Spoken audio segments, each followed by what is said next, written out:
Logistics भारी भरकम शब्द लग रहा होगा, तो चलिए सबसे पहले लॉजिस्टिक का मीनिंग आपको क्लियर कर देती हूं। आखिर ये लॉजिस्टिक होता क्या है? किसी भी तरीके की वस्तु यानी कि गुड्स और सर्विसेज, उनकी डिलीवरी को सिक्योरली आसान बनाना लॉजिस्टिक का काम होता है। प्रोडक्ट सुरक्षित और सही जगह पर पहुंचे, यह भी लॉजिस्टिक सपोर्ट पर ही निर्भर करता है। इसमें प्रोडक्शन से लेकर कंजम्पशन तक की पूरी सप्लाई चेन शामिल रहती है, जिसमें material procurement, production, storage, transportation and distribution इसका हिस्सा है। यानी कि सही समय और सही जगह पर सामान पहुंचाना है लॉजिस्टिक्स का पार्ट। प्रोडक्ट को सुरक्षित और डैमेज फ्री पहुंचाना पार्ट है लॉजिस्टिक सपोर्ट का। सप्लाई चेन में एफिशिएंसी और इफेक्टिवनेस में सुधार करना भी काम है लॉजिस्टिक सर्विसेज का। साथ ही लागत को कम करना और कस्टमर सैटिस्फैक्शन को इंप्रोवाइज करना, उसमें सुधार करना भी इसी का हिस्सा है। अब सवाल ये उठता है कि आज हम लॉजिस्टिक की बात इंडिया स्टोरी में क्यों कर रहे हैं? तो आपको सबसे पहले एक डेटा के जरिए, आंकड़ों के जरिए इसी सवाल का जवाब सबसे पहले दे देती हूं। साल 2024 में भारतीय लॉजिस्टिक्स बाजार 317.3 अरब डॉलर का पहुंच चुका है और 2030 तक 545.6 अरब डॉलर तक पहुंचने की इसकी उम्मीद है। लॉजिस्टिक्स का मार्केट 2024 से 2030 तक 9.46 की CAGR से बढ़ रहा है। लॉजिस्टिक बाजार में सबसे बड़ा हिस्सा फ्रेट ट्रांसपोर्ट का है। यह लॉजिस्टिक का ही सबसे बड़ा इंपैक्ट है कि आज किसी भी वक्त अगर आपको घर में नमक से लेकर सब्जी तक कोई भी ग्रोसरी मंगवानी है, तो फटाफट से आप अपना फोन उठाते हैं, एक पर्टिकुलर एप्लीकेशन में जाते हैं, ऐड टू कार्ट करते हैं और डिलीवरी 5 मिनट में, 10 मिनट में, 11 मिनट में आपके दरवाजे पर दस्तक दे देती है। और इसीलिए अब हम गर्व से ये कह सकते हैं कि भारत अमेरिका और चीन जैसे देशों के बराबर इस क्षेत्र में खड़ा है। आज भारत 147 लाख करोड़ जीडीपी के साथ दुनिया की 5वीं सबसे बड़ी अर्थव्यवस्था है, जो कि ग्लोबल जीडीपी का 7.3% है। मेक इन इंडिया और आत्मनिर्भर होते भारत की गूंज हर तरफ है। भारत एक्सपोर्ट्स के बड़े बड़े टारगेट को सेट कर रहा है, उन्हें पूरा भी कर रहा है।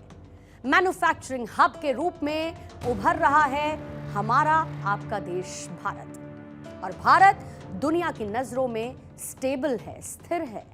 भारत में यह बदलाव सिर्फ सिस्टम और इंफ्रास्ट्रक्चर की वजह से नहीं, बल्कि यह बदलाव देश के हर नागरिक के, हर नौजवान के आत्मविश्वास को भी दिखाता है। भारत ने साल 2024 तक लॉजिस्टिक्स परफॉर्मेंस के लिए विश्व बैंक की लॉजिस्टिक परफॉर्मेंस इंडेक्स में 44वें स्थान पर अपनी जगह बनाई। और ये एक बड़ा अचीवमेंट है जो ये बताता है कि भारत ने लॉजिस्टिक के क्षेत्र में अपनी क्षमताओं को, अपनी कार्य क्षमताओं को बेहतर किया है। यानी कि ये कह सकते हैं, चलते थे पैदल, अब मोटर गाड़ी और जहाज है।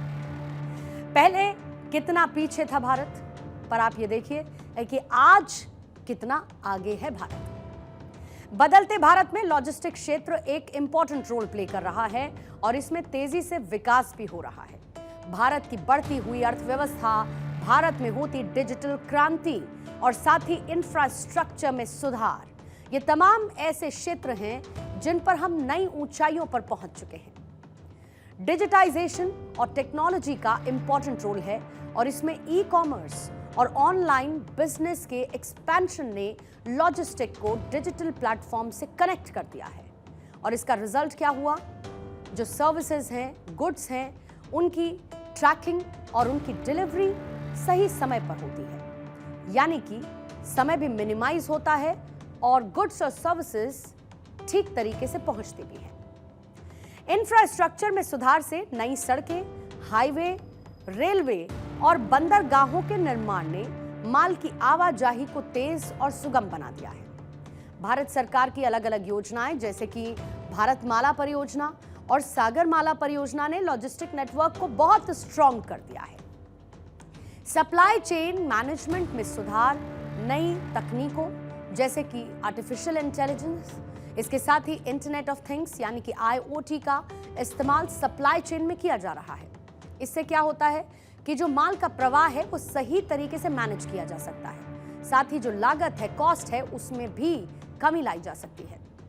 अब आपको बदलते भारत के लॉजिस्टिक इंफ्रास्ट्रक्चर का एक और डेटा दिखाती हूं, जिससे आप आसानी से ये समझ पाएंगे कि भारत कितना आगे निकल चुका है।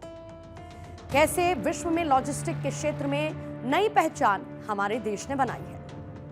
विश्व बैंक के लॉजिस्टिक परफॉर्मेंस इंडेक्स पर अगर आप नजर डालेंगे तो साल 2007 में भारत लॉजिस्टिक्स के क्षेत्र में 39th पोजीशन पर था।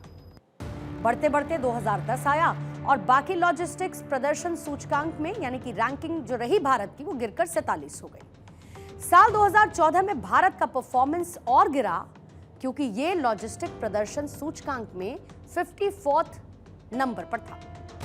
इस लिस्ट में सबसे बेहतर प्रदर्शन के मामले में देश के लिए रहा साल 2016 का, क्योंकि ये 35वें स्थान पर था। लॉजिस्टिक परफॉर्मेंस इंडेक्स का अगर आप वैल्यूएशन करेंगे तो उसके लिए 6 मानक हैं जो उसका आधार माने जाते हैं, जिसमें पहला क्या है? Customs performance.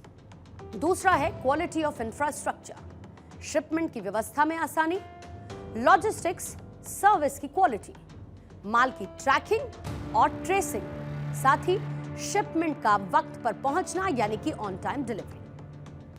2023 में भारत 5 में से 3.4 के LPI स्कोर के साथ 38th पोजीशन पर था।